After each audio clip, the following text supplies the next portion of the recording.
Welcome back to The Straight Path. In our last episode, we talked about the foundation. The fact that Jesus Christ is the only way, the only truth, and the only life. But once you have that foundation set, how do you stay connected to it? How do you keep the line open between your heart and the throne of God when the world is screaming for your attention? Today, I want to talk about prayer. But I'm not talking about the kind of prayer where you just rattle off a grocery list of things you want God to do for you. I'm talking about real, consistent, without ceasing communication with the Creator. James gives us a hard truth in his letter. He says, "Ye ask and receive not, because ye ask amiss, that ye may consume it upon your lusts." Let's have some real talk.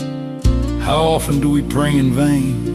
How often are we asking for things that satisfy our own pride or comfort rather than asking for God's will to be done? We ask amiss when our hearts are misaligned. We treat God like a vending machine. We put in a little prayer and expect a miracle to pop out. But that's not what a relationship looks like.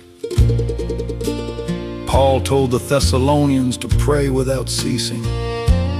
Now that doesn't mean you're on your knees in a closet 24 hours a day. It means your mind and your heart are constantly tuned to the frequency of heaven. It means that Christ is on your mind at all times.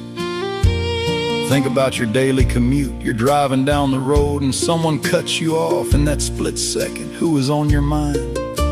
Are you singing along to gospel music? Or are you talking to the Lord about your day? Or are you laying on the horn, yelling and letting a stranger steal your peace? That moment, that tiny, frustrating moment, is a window into your prayer life.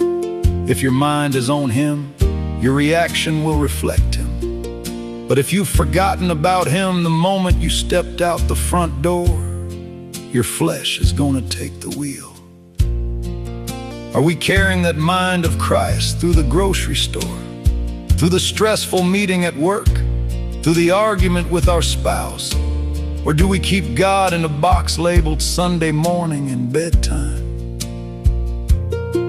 The world needs to see a man or a woman who is so connected to the Spirit that their life becomes a continuous prayer.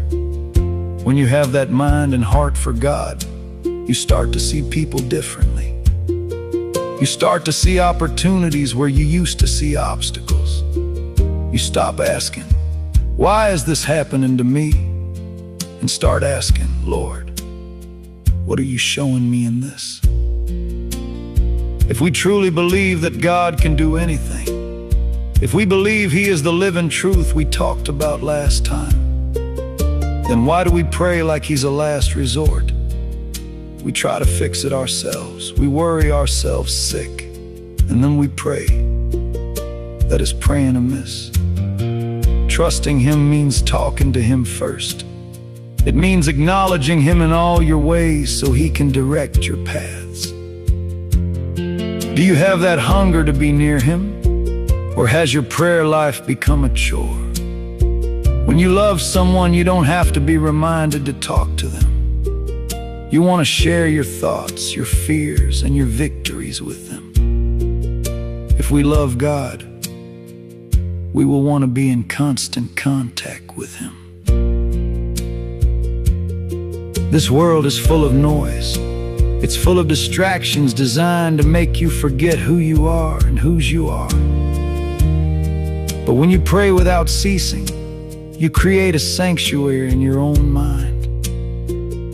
You can be in the middle of a chaotic city, but if your heart is tucked away in conversation with Jesus, you are on the straight path. Don't let your mind wander into the weeds of the world. Set your affection on things above. Check your heart today. Are you asking amiss, or are you seeking His face? Keep the line open. Talk to Him in the quiet, and talk to Him in the chaos. Stand for the Lord. Stand in constant prayer, and keep your feet on the straight path.